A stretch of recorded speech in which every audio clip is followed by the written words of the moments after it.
弟兄姊妹平安，今天是2024年2月16号。今天的经文是诗篇25篇第1节到第10节，但以理书第9章15节到25节，提摩太书第4章第1节到第5节。今天要跟大家分享的主题是忠心服事。感谢上帝使我们得救恩，并且受呼召成为主的门徒，成为主的仆人。求主帮助我们在生活中能够时常警惕，经常的反省，常常认罪的悔改，让我们在世上的生活中遇到试探、困难、灾难，不要受到影响，使我们能够与主更亲近，因为我们曾经蒙恩得救，正如同但以理书第9章15节到25节中但以理所说的一些话。他说：主啊，我们的上帝啊，你曾显示大能，领你的子民出埃及，你的名声至今流传，我们却作恶犯罪。你从前拯救我们，现在请你不要向你的圣山耶路撒冷发怒，由于我们所犯的罪和祖先所做的恶，邻国的人都轻蔑耶路撒冷和你的子民。所以我们的上帝啊，求你垂听你仆人祈祷和哀求，为使人知道你是上帝，求你光照，在眷顾你那被毁坏的圣殿。上帝啊，求你垂听我们的祈求，求你关怀我们以及属你名下的城所受的灾难。我们向你恳求，不是凭自己的义行，而是凭你的大怜悯。主啊，求你垂听，主啊，求你宽恕，求你垂听并施行拯救。我的上帝啊，为使人知道你是上帝，求你不要单言，因为这座城是你的城，这些人是你的子民。认罪悔改，求主赦免并施恩，是基督徒必定要的一个生活，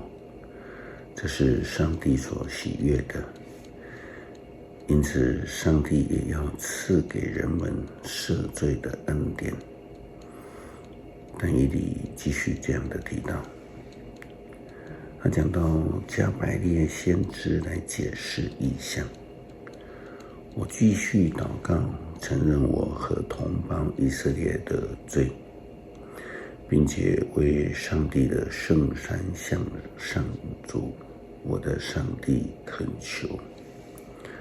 我在祷告的时候，先前出现在我意象中的加百列迅速地飞到我这里来。那是献晚祭的时候，加百列很清楚地告诉我，但以理，我来向你解释，让你有智慧，能明白。你开始向上帝恳求时，他就已经答应你了。他喜爱你，所以我来向你传达他的话。现在请留意这个信息，明白这个意象。其实个7年是上帝所定要解救你同胞和圣城脱离罪恶的时间。那时他要赦免罪恶，带来永久的正义，使异象和预言实现，圣殿得以重新奉献。你要知道，要了解，从颁布复兴重建耶路撒冷的命令到上帝选定的领袖出现，必须要经过7年。耶路撒冷将重建，有街道和巩固的防御，他要建立62个7年，但那是一段困苦的时期，因为上帝要按照人的行为是否能够诚心来判断人，就如同大卫在悔罪诗篇所写的，上帝其实所要的是忧伤痛悔的心，而不是什么样的一个祭物。而最重要的就是最蒙上帝喜悦的，就是愿意来接受上帝的呼召，成为一位受差遣的仆人，不但去见证主，更要去传扬福音。对于这一点，保罗的态度是，基督徒若不去传扬福音，就是亏欠了上帝的恩典。他在提摩太后书第4章第1节到第5节说道，在上帝和那位要审判所有活人死人的基督耶稣面前，凭着他的显现和他的主权，我迫切地劝告你，要传福音，不管是既理想或是不理想，都要传，用最大的耐心劝勉、督责、鼓励、教导。时候将到，那时候人要拒绝健全的教义，听从自己的欲望，到处拜人为师，好来满足他们发痒的耳朵。他们掩耳不听真理的话，却转向荒唐的传说。至于你，无论在任何情况之下，都要谨慎，要忍受苦难，做个传道人应当做的工作，忠心的履行你的侍奉和职务。所以基督徒要如同但以理一样，要如同保罗一样，愿意听整全的教导，不要去听那些天花乱坠的顺耳言论，要成为诚心追求、忠心服侍的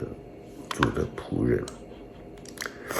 诗篇25篇第1节到第10节，求主带领保护。上主啊，我向你献上祷告，我的上帝啊，